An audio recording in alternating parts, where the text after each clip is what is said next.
नमस्कार, आपके साथ मैं अनामिका अजय मिश्रा और आप देख रहे हैं प्राइम टाइम डिबेट।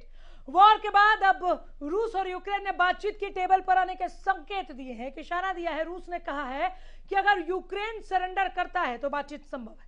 वहीं यूक्रेन ने भी रूस को बातचीत का न्योता दिया है। वहीं यूएनएससी में यूक्रेन से रूस की सेना वापसी के मुद्दे पर वोटिंग होनी है। देखना है होगा कि भारत किसके पक्ष में खड़ा रहता है। वहीं यूक्रेन में फंसे भारतीयों की भी वतन वापसी शुरू हो गई है। इस युद्ध में भारत कहाँ खड़ा है, लगातार महंगे होते कच्चे तेल का कितना असर भारत पर पड़ता है, वही दुनिया इस संकट से कैसे बाहर निकलती है, इन्हीं सब मुद्दों पर चर्चा करेंगे। उससे पहले ये रिपोर्ट देखिए।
ने युद्ध के मैदान में उसका साथ नहीं दिया।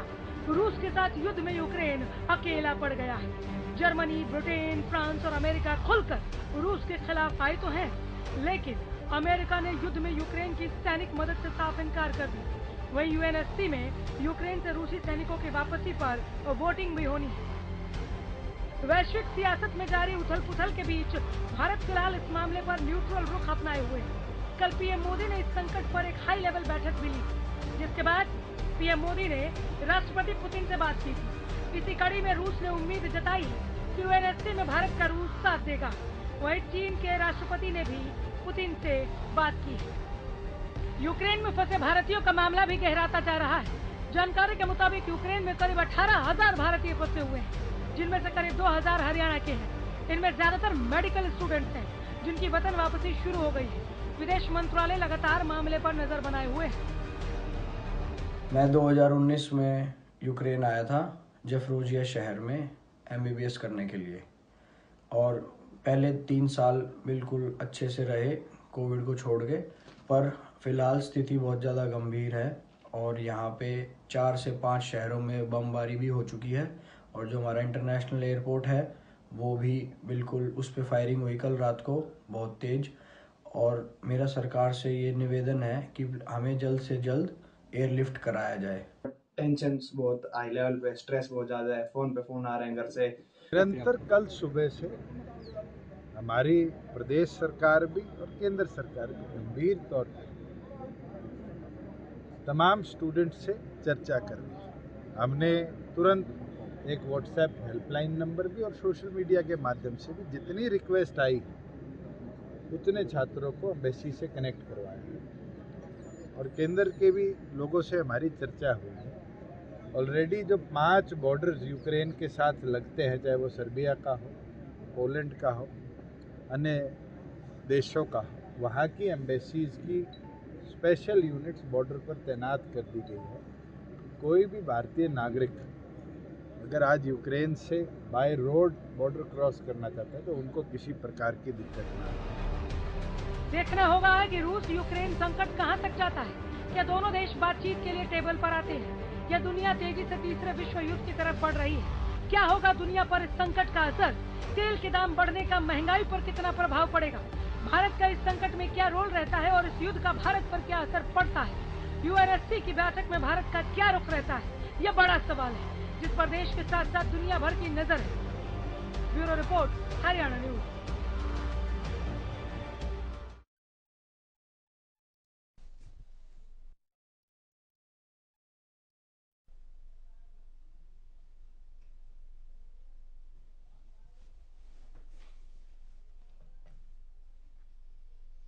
तो रूस पर भारी रूस यूक्रेन पर पड़ा भारी, अब सरेंडर की बारी। बातचीत को लेकर जो बात कही जा रही है कि अब आ जाइए, अब टेबल पर बैठकर बातचीत कर ले रहे हैं, उसे लेकर कैसी संभावनाएं आगे बनती हुई नजर आ रही है? भारत का इसमें क्या किरदार रहता है, क्या रोल रहेगा, भारत पर इसका कितना असर पड़ेगा? तेल की बढ़ी हुई कीमतें और क्या क्या चीज़ों की कीमतें बढ़ाने वाली है, महंगाई की कैसी चोट पहुंचने वाली है, इसी पर हम आइए पैनल के पास चलते हैं और बातचीत को आगे बढ़ाते हैं। हमारे साथ शास्त्री जी जुड़ गए हैं, बीजेपी प्रवक्ता है, और संजीव भारद्वाज हैं, प्रवक्ता कांग्रेस है। आप दोनों को मैं बहुत नमस्कार करती हूँ, दोनों का स्वागत करती हूँ। शास्त्री जी, आपसे शुरुआत कर ले रहे हैं। सबसे पहले तो आप जो बच्चे फंसे हैं उसके लिए क्या किया जा रहा है, उन्हें निकाला जा सकेगा भी या नहीं, उस पर बात रखिए।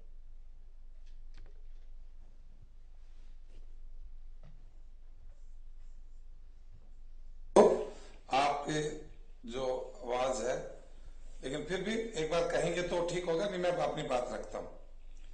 देखिए, हरियाणा समेत देश के लगभग 18-20 हजार भारतीय यूक्रेन में हैं और इसकी चिंता पिछले काफी दिन से हर स्तर पर की जा रही थी। और जैसे ही वहां पता चला था कि हालात युद्ध के हैं, तो उसी समय 1 फरवरी को केंद्र सरकार ने अपनी ओर से एडवाइजरी भी जारी की थी। उसके बाद भी 2-3 बार अलग अलग समय के ऊपर हुई है और उसके आधार पर बहुत से लोगों ने अपनी स्थिति ठीक भी की है। लेकिन उसके बाद भी कुछ जानकारियां ऐसी प्राप्त हुई हैं कि वहां की यूनिवर्सिटीज ने, यहाँ के कॉलेजेस ने बच्चों को प्रेशराइज करके कि वापस बुलाया और वो चले भी गए। इस संकट के दौरान भी काफी विद्यार्थी यहाँ आए हुए थे, वो वापस चले गए।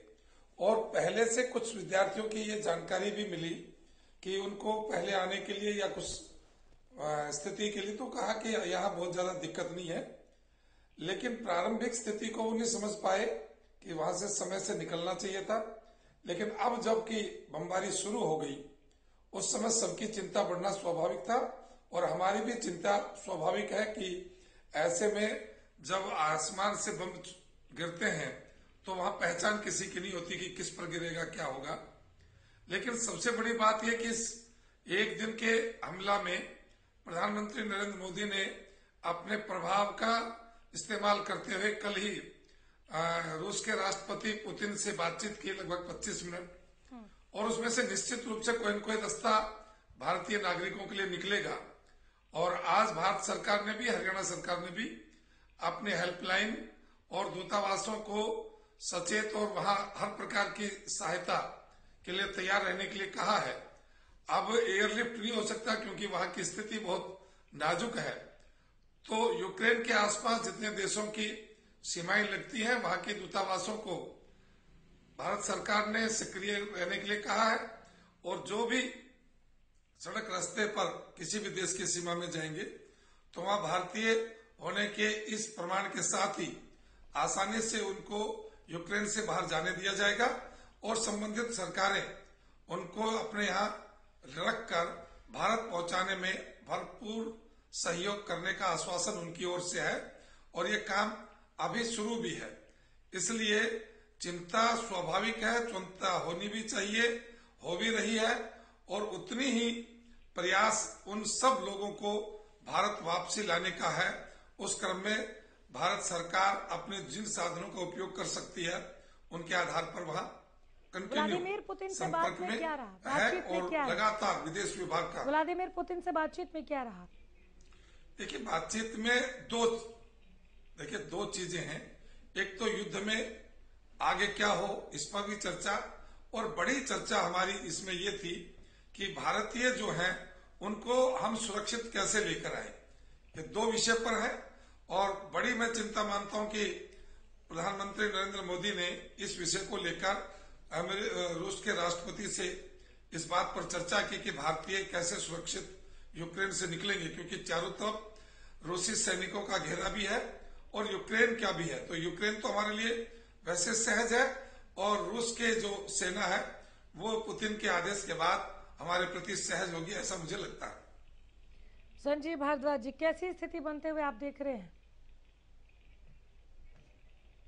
आपके माध्यम से आपके व्यूवर्स को बताऊं, जो भी आपका टीवी चैनल देख रहे हैं, ये एक कई दफा क्या होता है कि ना तो इस तरह के विषय तर्क वितर्क के होते हैं और ना ही कुछ विषयों में ऐसा वक्त होता है जिसके लिए तर्क वितर्क किया जाए। बिल्कुल। जहां तक शास्त्री जी ने और आपने जो मुझसे पहले बातें की हैं, उसके अंदर मेरा और मेरी पार्टी का मानना यही है कि गलतियां किसी की तरफ से रही हैं, चाहे किसी को अंदाजा इन स्थितियों का, इन परिस्थितियों का नहीं था, इस वक्त इस पर रोशनी डालना या किसी की पीठ थपथपाना किसी की भी, वो इस वक्त मतलब मायने नहीं रखता।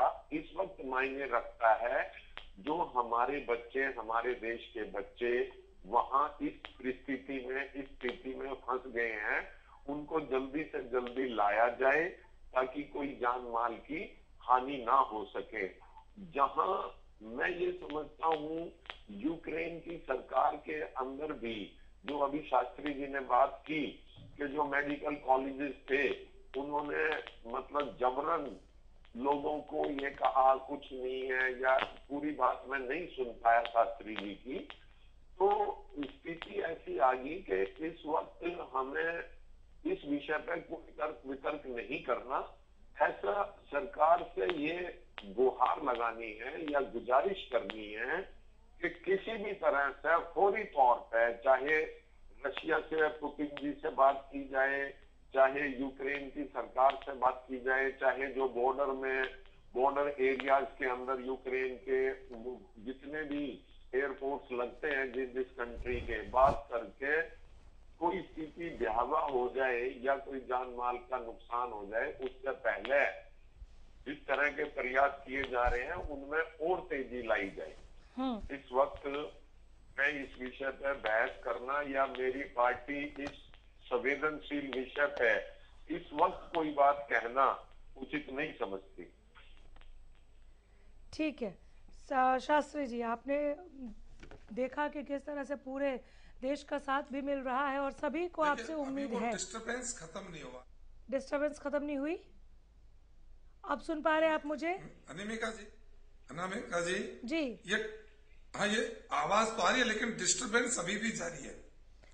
मैं कहता कि संजय जी की बात से मैं संजीव जी हैं, संजीव भारद्वाज जी, आप बोलिए सर। बाहर थोड़ा मौसम खराब है, हो सकता है डिस्टर्बेंस उस वजह से भी हो। हम कोशिश कर रहे हैं, आप अपनी बात रखिए। संजीव जी की बात पर अपनी बात रखें। हाँ, मैं संजय भारद्वाज जी की बात से सहमत हूं कि ये समय मिलजुल कर अपने बच्चों को लेकर आने का है और उसके लिए सरकार और हमारा जो तंत्र है, विदेश विभाग हो या फिर हमारा एयर सिस्टम हो, ये बेहतर काम किया है। यदि हम पिछले इतिहास की बात करेंगे तो 90 से लेकर खाड़ी देश की बात हो, यमन की बात हो, नेपाल की बात हो, और चाहे फिर अभी कोविड के दौरान कितने बड़े जनसमूह के साथ भारत में अपने नागरिकों को लाने का काम किया है। इसलिए मैं ये समझता हूं और चैनल के माध्यम से आश्वस्त भी कराना चाहूंगा कि हमारा देश का विदेश विभाग और हमारा एयर सिस्टम ये बहुत पुराना और बहुत मजबूत और सक्षम और अनुभवी है। इसलिए इस युद्ध की स्थिति में और विभिन्न देशों की वहां की एयर स्पेस के सिस्टम को ध्यान में रखते हुए पूरी ताकत के साथ सरकार बड़ी संजीदगी के साथ, आप मान सकते हैं कि उच्च स्तर पर जो है इसके ऊपर कल ही चर्चा और बातचीत होना इस बात का संकेत है कि जो हम कहते हैं कि हमारा विदेश विभाग बहुत अनुभवी और बहुत प्रभावी है, तो उसका प्रमाण हम कल भी देखा है और पीछे क्रूड ऑयल की कीमतों में लगातार बढ़ोतरी देख रहे हैं हम शास्त्री जी। क्रूड ऑयल की कीमतें जिस हिसाब से बढ़ रही हैं, उसका कैसा इम्पैक्ट आप भारत में देख रहे हैं? निश्चित रूप से देखो, जब इन देशों में ये डिस्टरबेंस होता है तो ये तेल की सप्लाई के बड़े सेंटर हैं और कहीं ना कहीं इस चीज को भी देखा जाता है कि उस समय स्थिति कितनी लंबा चलने वाला है। लेकिन मुझे लगता है कल देश के प्रधानमंत्री नरेंद्र मोदी के द्वारा जो बातचीत रखी है, चीन के राष्ट्रपति के द्वारा जो बात रखी गई है, अंतर्राष्ट्रीय समूह जो रूस के पक्ष में है और जो अमेरिका के पक्ष में भी है, यूक्रेन के समर्थन में भी है। मैं इस पर बाद वो में सब आती, लोग ये लेकिन चाहते अभी हैं मैं कि आपने जिक्र किया इस तो पूछ संकट ही का देती समाधान जल्दी हूँ, हो। यूएनएससी में किसके पक्ष में खड़ा रहेगा भारत?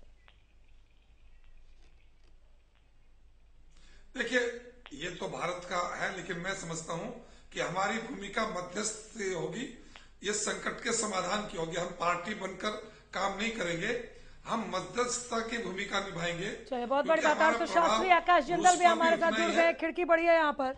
आकाश जी, बहुत स्वागत है आपका इस डिबेट में। बहुत अच्छा आप बोलते भी हैं, ऐसा जिस तरह से अंतर्राष्ट्रीय मामलों के जानकार के तौर पर बात आनी चाहिए। क्रूड ऑयल की कीमतें लगातार बढ़ रही हैं, यूएनएससी में भारत किसका पक्ष लेगा? जैसे शास्त्री जी कह रहे हैं कि हम मध्यस्थ की भूमिका निभाएंगे, हम मीडिएटर की भूमिका में वहाँ पर रहने वाले हैं, कोशिश रहेगी कि शांति बन जाए दोनों पक्षों के बीच में। तो इससे कोई फर्क पड़ेगा क्या, या क्रूड ऑयल की बड़ी कीमतें एक बार फिर से महंगाई का तौड़ा लेकर आ गई हैं? बहुत सही आपने बात कही है। क्रूड ऑयल की जो बढ़ी हुई कीमतें हैं हमारे लिए बहुत बहुत दिक्कत का काम करेंगी। ब्रेंट क्रूड, वो कच्चा तेल जो हम हिंदुस्तान में इस्तेमाल करते हैं, 2014 के बाद it's on the highest level, it touch $105 पर बैरल। और बात यही खत्म नहीं होती, क्योंकि हमें उसकी पेमेंट यूएस डॉलर में करनी पड़ती है प्राइमरीली। यूएस डॉलर भी एक हाई रेट पे है, और मेरी ऑर्गेनाइजेशन आकाश का मानना है कि यूएस डॉलर भी 78 रुपीज तक पहुंच जाएगा। And you have direct very correctly analysed Anamika ji, उसका सीधा सीधा इम्पैक्ट पड़ेगा हमारी महंगाई पे, चाहे WPI इन्फ्लेशन हो, चाहे CPI। आम आदमी की जिंदगी बहुत महंगी हो जाएगी। हमारा वो भाई बहन जिनको पता भी नहीं कि रशिया यूक्रेन का इशू क्या है, उनके लिए भी जो है जीवन महंगा हो जाएगा। बिकॉज डीजल, सब्जी हो, दूध हो, हर चीज में ट्रेवल करना उस पर हमारे अन्नदाता के लिए बड़ा रेलिवेंट है, पेट्रोल सबके लिए रेलिवेंट है। दूसरी चीज, इन्फ्लेशन बढ़ते ही GDP ग्रोथ कम होती है, तो GDP ग्रोथ कम होती क्या होगा? अनएम्प्लॉयमेंट बढ़ेगी। बिल्कुल। तो अब इलेक्शन के ऊपर, यूपी और पंजाब इलेक्शन के समय में बहुत शोध कर रहा था, सब जगह बात चल रही थी अनएम्प्लॉयमेंट और इन्फ्लेशन। तो अब ये ग्लोबल फोर्सेस की वजह से, जहां हिंदुस्तान की सरकार का कोई दखल नहीं है, कोई रोल नहीं है, वहां पे उन रीजन की वजह से हमारे यहाँ इन्फ्लेशन और अनएम्प्लॉयमेंट दोनों बढ़ने की बहुत बहुत संभावना है। और दूसरी बात, एक बड़ी इंटरेस्टिंग चीज मैं दर्शकों को वेरीफाई कर दूं, सुबह से तमाम न्यूज चैनल पे सुन रहे होंगे कि सैंक्शन लगा दी है यूएस और यूरोप ने। ये जो सैंक्शन लगाई गई है, ये किसके अगेंस्ट काम करेगी? सैंक्शन का मतलब क्या है कि रशिया अब क्रूड और एनर्जी काफी हद तक यूरोप को सप्लाई नहीं कर पाएगा। तो दिक्कत किसके लिए आएगी? रशिया के लिए जो दिक्कत आएगी यूरोप के लिए खुद एनर्जी और क्रूड की दिक्कत हो जाएगी। और यूरोप कहां जाएगा? शायद गल्फ की तरफ। गल्फ से हम क्रूड लेते हैं। OPEC प्लस पहले ही प्रोडक्शन ज्यादा बढ़ाने के मूड में नहीं है, तो उसका इम्पैक्ट भी कहीं ना कहीं यूरोप पे और हिंदुस्तान पे पड़ेगा। तो हिंदुस्तान बड़ी एक अजीब सिचुएशन की तरफ जा रहा है, जहां महंगाई और अनएम्प्लॉयमेंट बढ़ेंगे।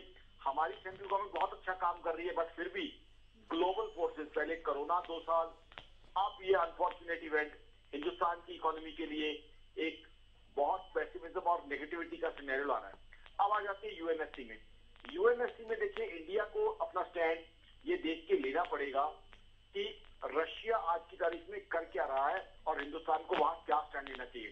सबसे पहली बात, अमेरिका और नाटो ने जो स्टैंड लेना चाहिए था उन्होंने नहीं लिया। तो ऐसे में हिंदुस्तान के पास भी रूम है, स्कोप है, मैन्यूवरेबिलिटी है अपना स्टैंड लेने के लिए।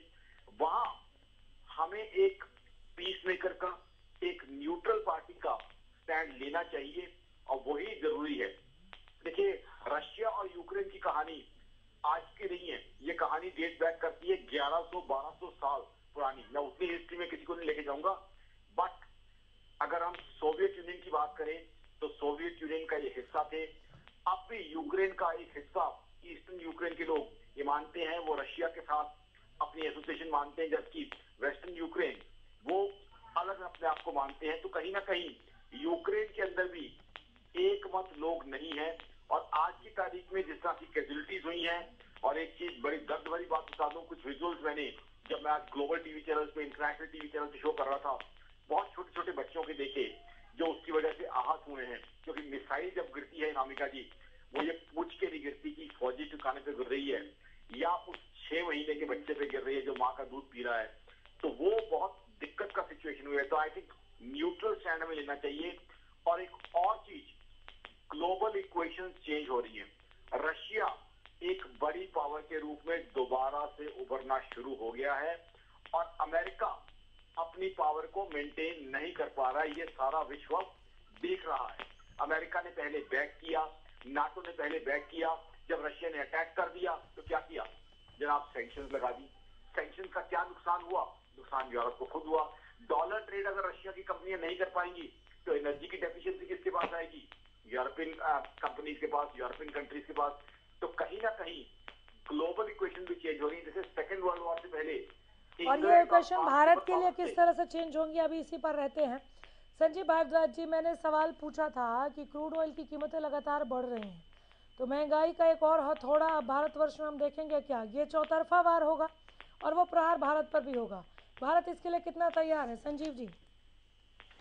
अनामिका जी, इसके मामले में जहां तक ये क्रूड ऑयल का, डीजल का, पेट्रोल का मामला है, ये बात कहीं ना कहीं सच है, लेकिन साथ ही साथ ये भी सच है कि जब कोई प्रॉब्लम आती है तो हमारा देश या हमारे देश के वासी उस प्रॉब्लम के अंदर और मजबूत होते हैं।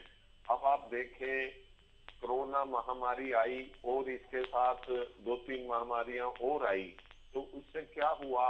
ऑनलाइन वर्किंग, आपके चैनल्स के भी और भी, एजुकेशन भी, कुछ ना कुछ वो हमें सिखा के गई। अगर हम इस वक्त देश के अंदर एक मूवमेंट छेड़े कि जितने भी अल्टरनेट्स हैं डीजल के, पेट्रोल के, अब कई दिन से मैं नितिन गडकरी जी का भी स्टेटमेंट सुन रहा था आपके चैनलों के माध्यम से कि भाई हम ऐसे ऐसे प्रोडक्ट उसमें अब वो करेंगे जिससे 1/4 हो जाएगा, इलेक्ट्रिक कारें आ रही हैं, ये आ रही हैं। तो कुछ ना कुछ हम लोगों को इसके अल्टरनेट हमारे कंट्री की सरकार को या लोगों को इस तरफ दिमाग घुमाना पड़ेगा, ताकि भविष्य में हम कहीं भी कोई भी प्रॉब्लम आती है तो फेस हमारा ये बातें खत्म करने के लिए हमें डीजल, पेट्रोल, इन चीजों के अल्टरनेट ढूंढने बहुत जरूरी है इस वक्त। जहां तक ये इसका क्रूड ऑयल की रेट का सवाल है, मैं आपके माध्यम से अपनी केंद्र की सरकार से ये भी आग्रह करूंगा कि इसको डीजल, पेट्रोल को जीएसटी के दायरे में लाया जाए, ताकि रेट वगैरह उसको संतुलन करने में। अब कई बार देखा जाता है कि क्रूड ऑयल के रेट बहुत कम हो जाते हैं, उस मात्रा में यहाँ डीजल और पेट्रोल की कीमतें नहीं घटाई जाती, वो इंजॉय करते रहते हैं। जब थोड़ी सी क्रूड ऑयल की रेट बढ़ जाती है तो तुरंत शोर मचानी, ये जितनी भी कंपनीज हैं, पेट्रोलियम की कंपनीज हैं, इनके द्वारा इतना शोर मच जाता है, क्रूड ऑयल के रेट बढ़ गए, ये बढ़ गए। आप पीछे 6 महीने का, 8 महीने का रिकॉर्ड उठा के देखो, क्रूड ऑयल के रेट बहुत कम हो गए थे, लेकिन हमारा डीजल और पेट्रोल का रेट वही रखा गया।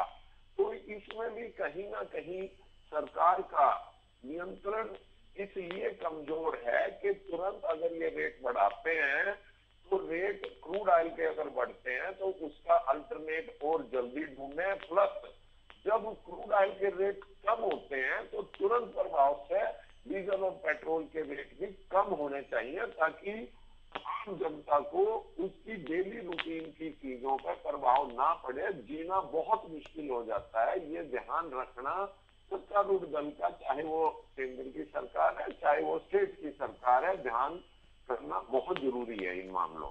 ठीक है शास्त्री जी। शास्त्री जी जवाब दीजिए। जी शास्त्री जी।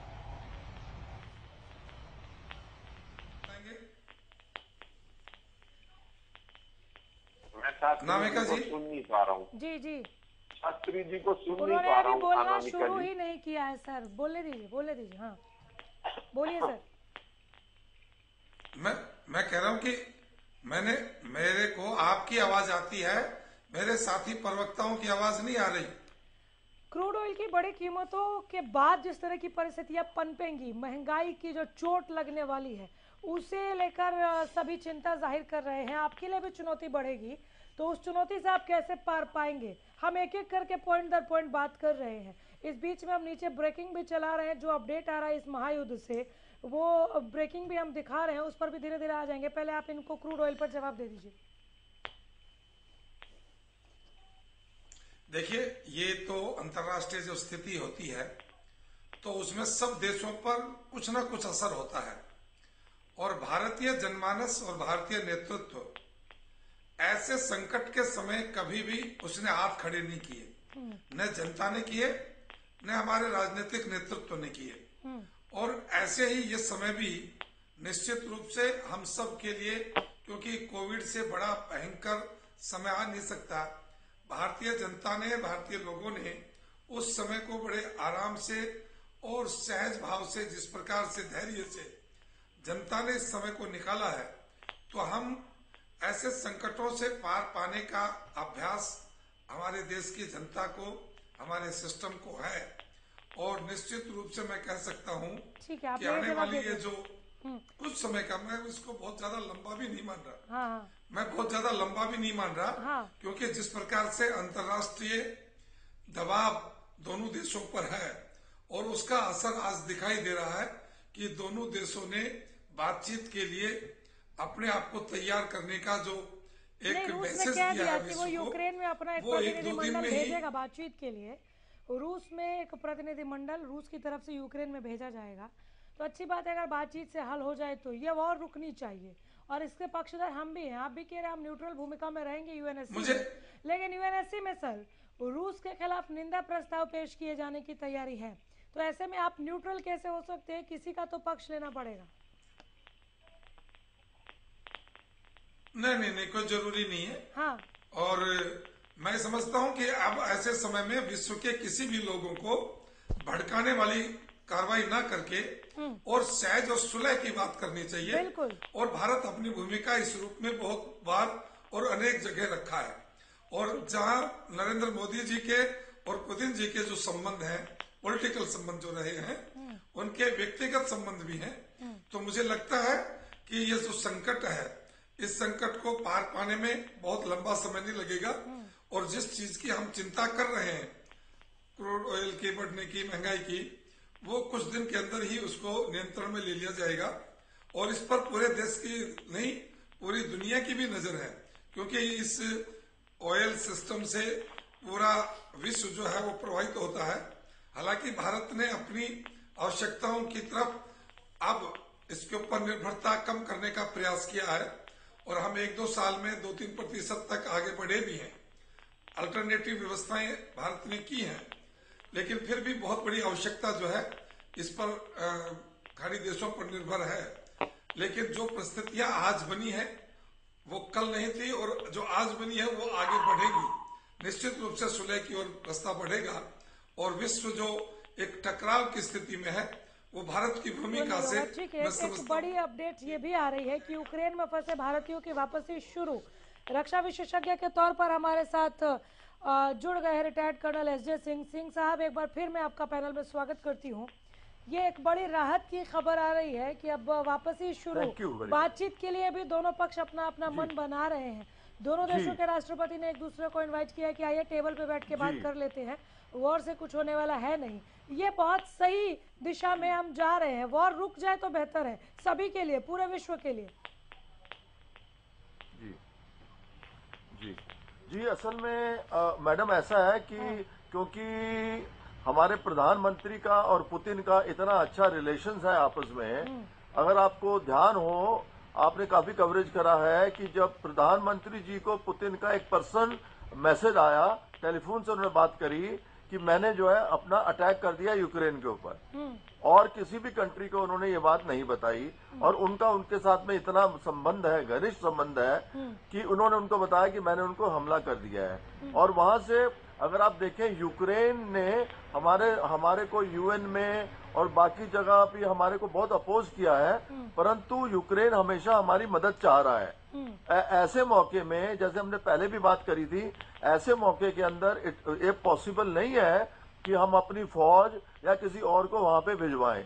जहां तक सवाल है हमारे विद्यार्थियों का और हमारे नागरिकों का हमारे देश में वापस आने के लिए, उसके लिए पुराना हमारा रिकॉर्ड है कि एक बार जब इन्होंने मोदी जी ने फोन करके 1-2 घंटे के लिए बम्बार्डमेंट रुकवा दी थी और हमारे हवाई जहाज हमारे फंसे हुए लोगों को जनरल वीके सिंह उनको लेकर आ गए थे हमारे हिंदुस्तान में। तो इसको पुरानी चीजों को देखते हुए ये तो बहुत बड़ा संभव है, अगर रुकवाना भी पड़ेगा हमारे नागरिकों को लाने के लिए तो मोदी जी इस पे सक्षम है।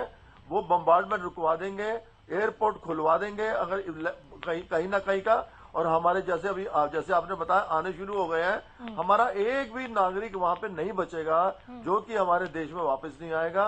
और तो और पिछली बार था बाकी देशों के नागरिकों को भी हमारी सरकार वापस हिंदुस्तान में ले आई थी और उन्होंने उनको बाकी अभी देशों में भिजवा दिया था।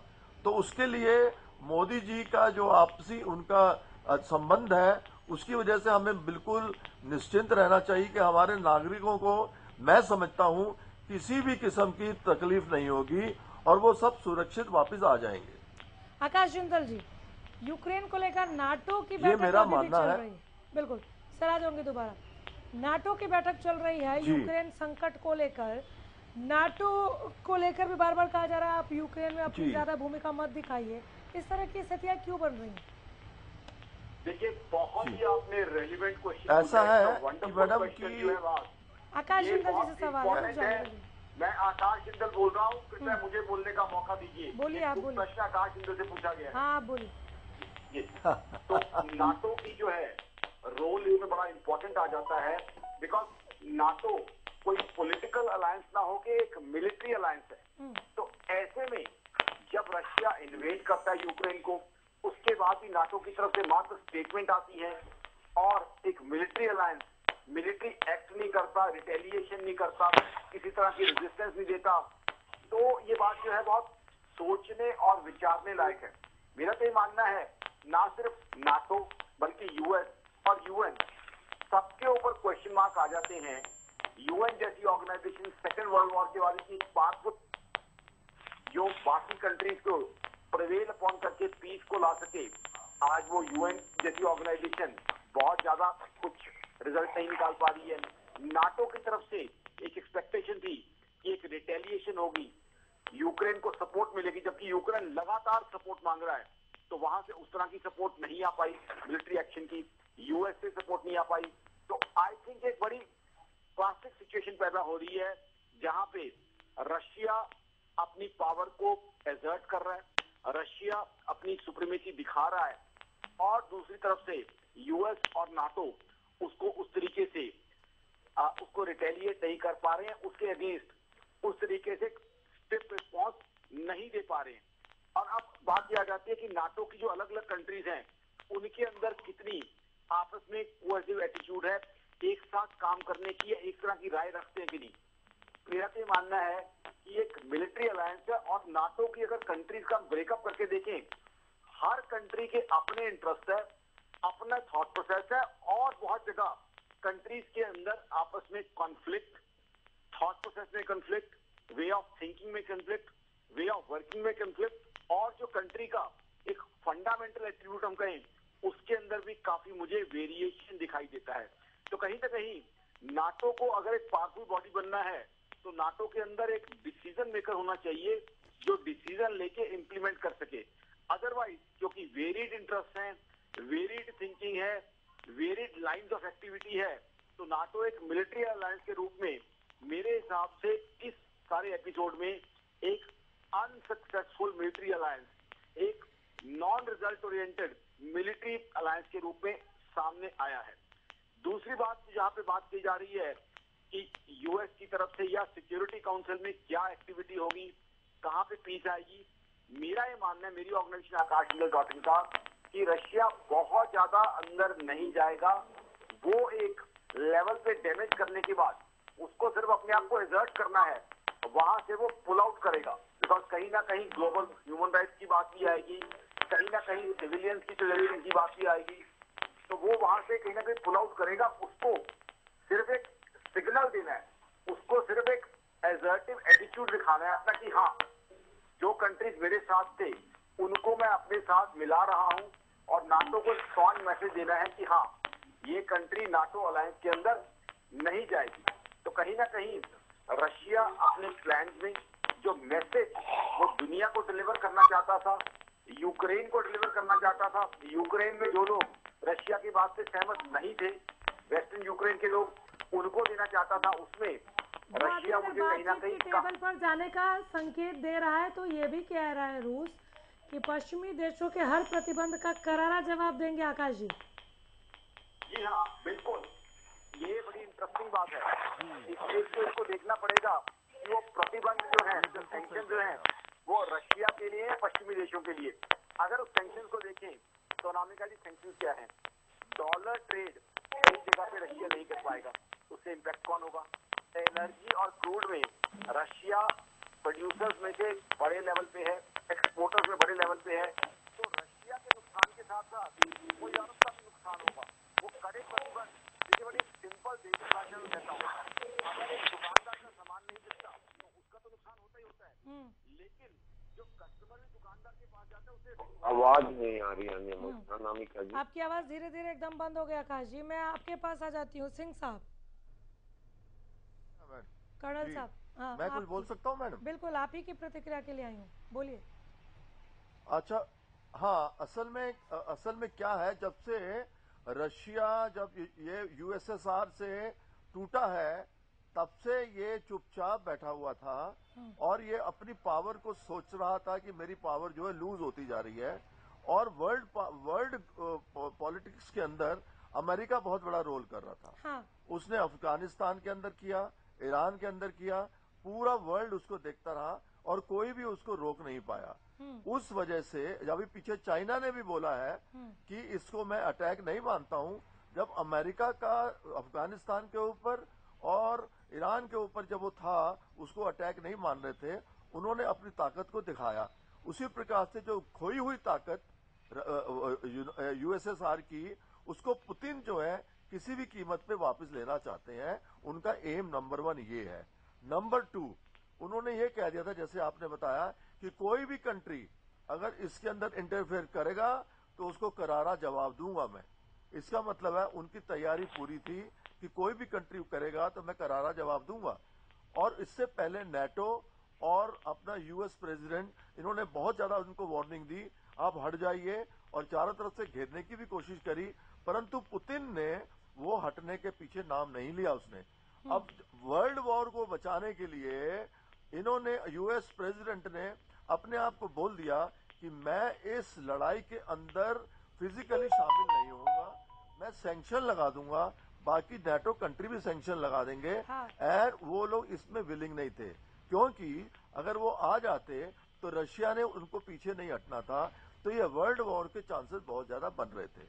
कोई भी कंट्री दुनिया में या आज की तारीख में नहीं चाहता है कि हमारा वर्ल्ड वॉर हो।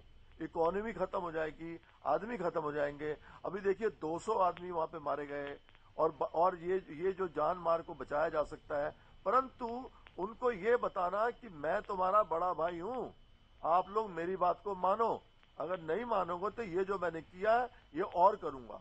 मेरे हिसाब से ये इतना लेसन देने के बाद पुतिन जो है वो अपना राजी हो गए हैं, और वो इसके बाद राजी होने के बाद में दे विल विड्रॉ।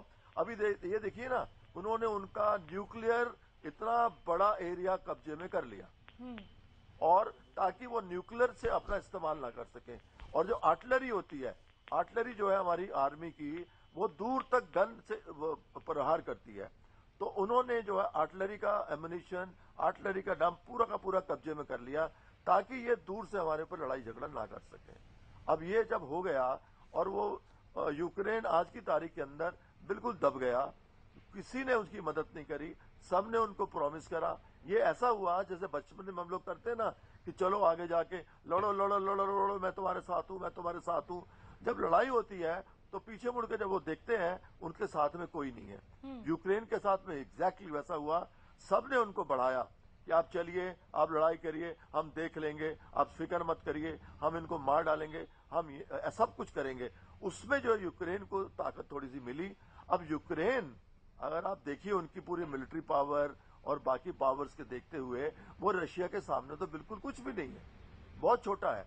उसको उम्मीद थी कि बाकी सारे NATO countries plus most importantly उसको ये था कि अमेरिका अपने आदमी भेज के मेरी लड़ाई को बचवाएगा। जिस प्रकार से इजराइल ने हमारे मोदी जी को कहा था, अगर चाइना आपके ऊपर कुछ करता है तो मेरी फौज आपके देश में आके चाइना के खिलाफ लड़ेगी, ऐसा कुछ वो नहीं कर पाए अमेरिकन फॉर यूक्रेन। तो अब यूक्रेन को लग रहा है कि अगर वो लड़ता रहा तो उसका अपना सत्यानाश हो जाएगा, तबाह हो जाएगा। तो उस तबाही से वो बचने के लिए, और दूसरा वर्ल्ड जैसे कह रहे थे ना कि वर्ल्ड का प्रेशर है, हाँ। मैं नहीं समझता कोई ऐसा प्रेशर है, क्योंकि यूएसएसआर बिल्कुल ठीक है, खुले मैदान में आ गया। आकाश जी आऊंगी। देखा जाएगा, शास्त्री जी आपकी क्या प्रतिक्रिया है ये जो चीजें हो रही? हाँ ठीक है शास्त्री जी, यूक्रेन को अब सरेंडर कर देना चाहिए क्या? ये सरेंडर की बारी है या बातचीत की टेबल पर केवल बातचीत होगी? हाँ नहीं, मैं समझता हूं कि देश के प्रधानमंत्री नरेंद्र मोदी जी और जो रूस के राष्ट्रपति हैं, चीन के राष्ट्रपति हैं, इन सब का मत जो मैसेज उनको देना था उन्होंने दे दिया। लेकिन आगे यूक्रेन और रूस के अलावा कोई लोग प्रभावित ना हो, इसकी गारंटी ये बाकी सब लोग देते हैं। और रूस भी केवल यूक्रेन को मैसेज देना चाहता था, बाकी को डिस्टर्ब नहीं करना चाहता। इसलिए मुझे अब ये विश्वास है कि ये समस्या का समाधान एक दो दिन टेबल पर आकर और टेबल से उठेंगे समाधान करके ही। क्यों? क्योंकि यूक्रेन के अंदर इतनी ताकत और इतना स्वाभिमान नहीं है कि वो रूस का मुकाबला कर सके, और रूस के लिए यूक्रेन इतनी बड़ी ताकत नहीं है कि उसको कई दिन तक उसको रोंदना पड़े। इसलिए जो मैसेज रूस की ओर से जाना चाहिए था वो चला गया, और यूक्रेन को जिस प्रकार के भारी आडंबर का सहारा था उसका भी पता चल गया। इसलिए एक दिन के युद्ध के अंदर ही दोनों को अपने अपने स्थिति का पता चल गया, और टेबल पर बैठने के बाद यह समस्या समाधान होकर उठेगा, ऐसा मेरा विश्वास है।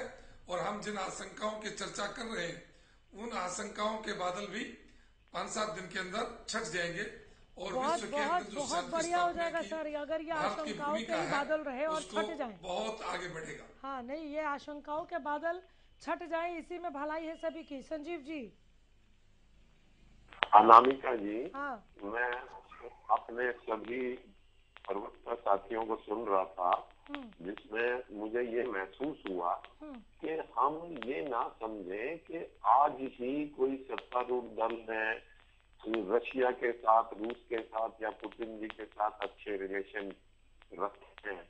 आप देखें प्रीवियसली शुरू से ही 1971 से पहले भी और 1971 में भी रशिया से हमारे बहुत अच्छे संबंध रहे हैं, ऐसा कुछ नहीं है।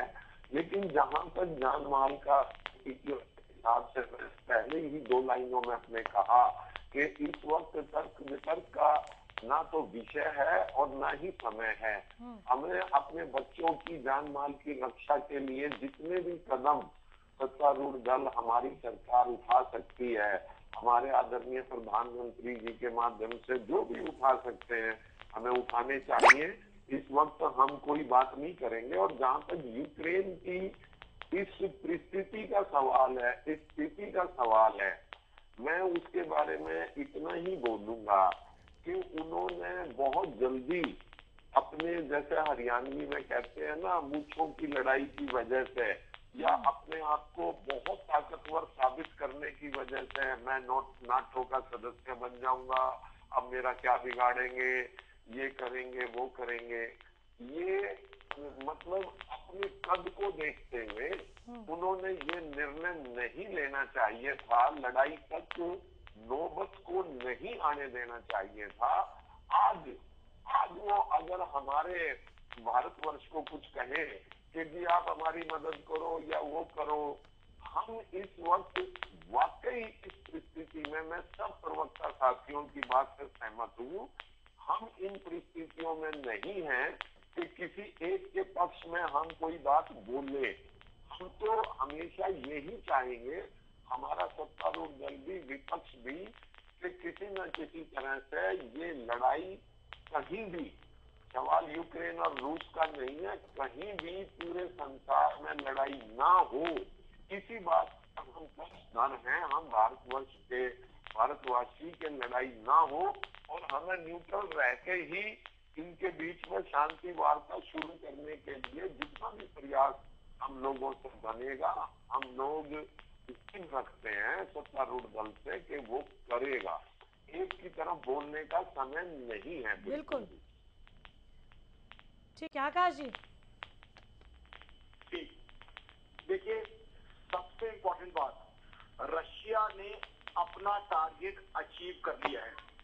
रशिया अपनी सिर्फ माइट दिखाना चाहता था, एजर्ट करना चाहता था। उसे भी पता है कि एक पॉइंट के बियॉन्ड जाएगा तो ह्यूमन राइट वायलेशन के तहत उसे सब जगह दोषी माना जाएगा। अब इससे पहले रशिया ने क्या किया है, एक दिन ये खबर आती है कि 2 स्टेट्स वहां से टूट के अलग हो गई हैं, और रशिया ने क्या किया, उनको रिकॉग्नाइज कर लिया एज इंडिपेंडेंट कंट्री। अब अनामिका जी, आप खुद एक वेटरन एंकर हैं, क्या किसी कंट्री के पास कोई ऐसी पावर होती है कि किसी और 2 स्टेट्स को एक इंडिपेंडेंट कंट्री के रूप में रिकॉग्निशन कर ले? वो क्या था? यूएन के अलावा किसी के पास पावर नहीं है किसी और कंट्री को रिकॉग्नाइज करके कंट्री का स्टेटस देने की। तो वो भी रशिया अपने आप को एजर्ट कर रहा था, कहीं ना कहीं अपनी ताकत, अपनी क्षमता या जिस लेवल पे है उससे बियॉन्ड जाके अपनी पावर दुनिया को दिखाने का एक प्रयास था। वरना एक कंट्री अगर 2 स्टेट्स को रिकॉग्नाइज करके कंट्री मानना शुरू कर जाए तो विश्व में तो रोज नए कंट्री पैदा होने लग जाए। सेपरेटिज्म तो हर जगह है, तो जो भी दुश्मन मुल्क है उसका एक कुछ हिस्से को जो है अलग करेगा और उनको कह देगा आप इंडिपेंडेंट कंट्री बन गए। तो रशिया एक सिंबोलिज्म का काम कर रहा है, एक संदेश दे रहा है, एक मैसेज दे रहा है कि हाँ मैं हूं, मेरे पास पावर है, मेरे पास शक्ति है। और अब क्या है, जो नेगोशिएशन भी होगी, देखिए बातचीत और बातचीत में फर्क होता है। एक बातचीत होती झगड़े से पहले, वो एक नॉर्मल बातचीत थी। Now it would be called speaking from a position of power. अब 2 दिन अटैक करके क्षति पहुंचाने के बाद उस पावरफुल सीट पर बैठ के नेगोशिएशन की जाएगी जहां नेगोशिएशन की पावर ज्यादा होगी। हम सब जानते हैं गली मोहल्ले की नेगोशिएशन भी होती है, उसमें देखा जाता है कौन सा आदमी पावरफुल है, कौन सा कमजोर है, और पावरफुल आदमी की तरफ नेगोशिएशन हमेशा झुकती है। ये कड़वी प्रैक्टिकल देसी सच्चाई है। वही रशिया कर रहा है, अपनी पावर दिखा के, अपना दबदबा दिखा के, अपनी पावर का सिग्निफिकेंस दिखा के उनकी 2 स्टेट को एक कंट्री के रूप में यूनिलैटरली रिकॉग्नाइज कर लिया रशिया ने। किसी और कंट्री ने आके रिकॉग्नाइज नहीं किया, यूएन जानता है, रशिया ने उनको कंट्रीज मान दिया। तो अब वो 2 दिन पावर दिखा के अब एक पोजीशन ऑफ पावर से नेगोशिएट करेगा, ताकि नेगोशिएशन में जो टर्म्स हो, जो समझौते की टर्म्स हो, उसको सूट। चलिए मैं इसी पर आगे बढ़ जाती हूँ। सत्यनारायण शास्त्री जी, क्या रशिया पोजीशन ऑफ पावर को लेकर आगे नेगोशिएट करेगा? ऐसी कोई संभावनाएं आप लोग को दिख रही है क्या? स्वाभाविक है कि ये सब चीजें, देखिए इसमें मुझे लगता है कि रशिया का जो अभी और विशेष रूप से पुतिन के कार्यकाल में जिस प्रकार से उनकी स्थिति राजनीतिक और देश की सामरिक स्थिति बढ़ी है, वो दुनिया के अंदर एक मैसेज देना चाहता है कि यूएसएसआर के बाद रूस को जो कमजोर माना गया था वो कमजोर नहीं है, वो आज भी दुनिया की बड़ी ताकत है, और जिधर वो जाएगा उधर दूसरा कोई देश उसके खिलाफ खड़ा नहीं होगा। ये मैसेज देना था, ये मैसेज उसने दे दिया, और अमेरिका जैसा ताकतवर देश या नाटो जैसे सैन्य संगठन भी उसकी ओर बढ़ने की हिम्मत नहीं कर पाए। यही पर्याप्त है, यही वो चाहते थे। बाकी समय के अनुसार कुछ चीजें 19-20 होती हैं, वो हो सकती है, लेकिन अब बहुत ज्यादा बड़े परिवर्तन की संभावनाएं इधर उधर से दिखाई नहीं देती। ठीक है, मैं इसी पर आ रही हूँ जो आकाश जिंदल ने बात छेड़ी है। कर्नल साहब, क्या पावर ऑफ पोजीशन को लेकर नेगोशिएट करेगा रशिया? ऐसी कोई संभावनाएं आपको दिख रही हैं? मेरे हिसाब से क्या है कि रशिया का बेसिक एम क्या था कि वो काफी समय से वो एकदम लेफ्ट आउट हो गया था as far as power is concern. America बहुत बढ़ता जा रहा था, तो उसके बाद में ये एक मौका मिला उसको यूक्रेन के साथ करने के लिए, जिसकी वजह से अभी उसने अपने स्टेटस को मेंटेन कर लिया है। मतलब जो पहले था उस स्टेटस को उसने मेंटेन कर लिया है। अभी मुझे ऐसा नहीं लगता है कि नियर फ्यूचर में या तो वो इसको वॉर जोन को बढ़ाएगा या किसी और कंट्री के ऊपर करेगा। उसने अपना बेस बना लिया है और दुनिया को यह बता दिया है कि मैं कमजोर नहीं हूं, मैं भी उतना ही ताकतवर हूं जितना आप लोग अमेरिका और बाकी लोगों को समझते हैं। आगे वो अपनी पावर से मेरे हिसाब से इस युद्ध के समय खत्म करेगा। और अपना एक बार देखिए ना, अगर आपको मोहल्ले के अंदर पता लग गया कि ये आदमी पावरफुल है तो उससे कोई तो पंगा नहीं लेगा, नंबर 1। और वो अपना आराम से चलता रहेगा शरीफ आदमी की तरह से। और आज के जमाने में लड़ाई झगड़े से कोई भी हल नहीं होता है। हमारी इकोनॉमी बहुत ज्यादा जरूरी है। अगर उसने लड़ाई करी तो उसकी इकोनॉमी में और बाकी चीजों में काफी लॉसेज हुए, परंतु उसको अपनी जमीन जो खसक गई थी उस जमीन को वापस लेने के लिए उसने ये कदम उठाया और इतनी बड़ी बात कह दी कि कोई भी बीच में आएगा उसको मैं नहीं छोड़ूंगा। अब मुझे नहीं लगता है कि वो आगे और कुछ इस तरह की चीज करेगा अभी, क्योंकि बाकी सब लोग समझ गए, नेटो समझ गया, अमेरिका समझ गया, जितने बड़ी पावर्स है सब समझ गई हैं कि ये जो पुतिन है वो ही मीन्स बिजनेस। पुतिन अपने को बताना चाहता है कि मैं ताकतवर हूं। संजीव जी, आपका कमेंट। जी अनामिका जी, मैं इस बात से सहमत हूँ कि अब आप देखें, मैंने कई स्टूडेंट्स की आप लोगों के चैनलों के माध्यम से वो देखी है बाइट। उसमें सभी स्टूडेंट्स ने वहाँ जो फंसे हुए हैं उन्होंने बोला है कि भाई सिविलियंस पे अटैक रशिया ने नहीं किया। अब तक उसने बहुत बचाव से उन्हीं जगह अटैक किया, चाहे तो वो मिलिट्री प्लेसेस थे, मिलिट्री के प्लेसेस थे, चाहे वो उनके कोई भी मिलिट्री जो सामान रखा हुआ था मिलिट्री से रिलेट करता हुआ उन प्लेसेस पे ज्यादा अटैक किया। ये एक बहुत अच्छी बात है। सिविलियंस पे उसने अभी तक अटैक नहीं किया। दूसरी बात, मैं ये अपने साथी प्रवक्ताओं की हर बात से सहमत हूँ आज इस डिबेट में, क्योंकि आप देखें जिस तरह से उसके टुकड़े हुए थे रशिया के, कहीं ना कहीं उसके अंदर या उस रिजीम के अंदर जो आज पुतिन जी की अध्यक्षता में रिजीम है वहाँ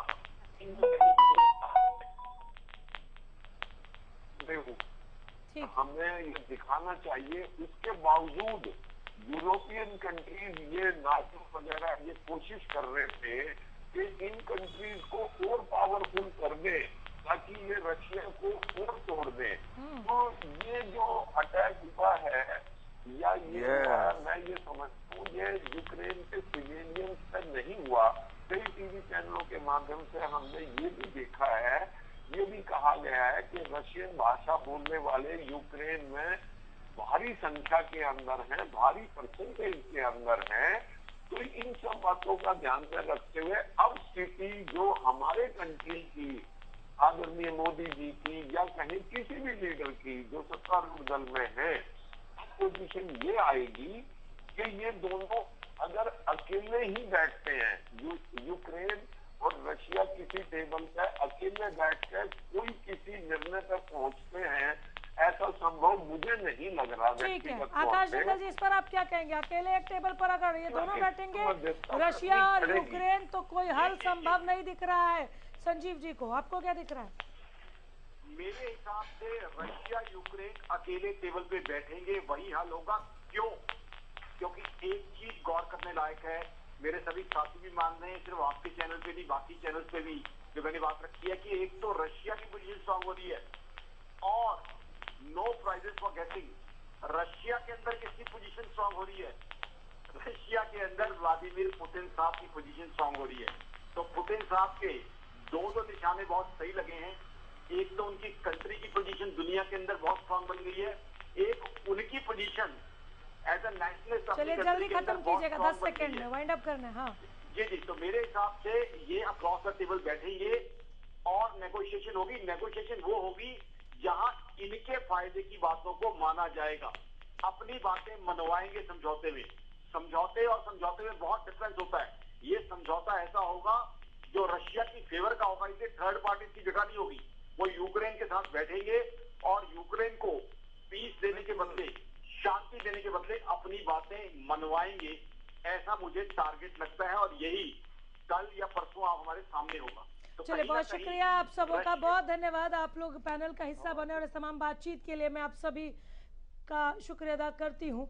रूस वाकई भारी पड़ रहा है और यही वो वजह है कि दोनों ही देशों के राष्ट्रपति ने कहा है कि चलिए टेबल पे बैठ के अब बात कर लेते हैं। बनेंगी, किन किन समझौतों के साथ बनेंगी, पहुंचाएंगे आप तक। फिलहाल यही रुकना होगा। नमस्कार।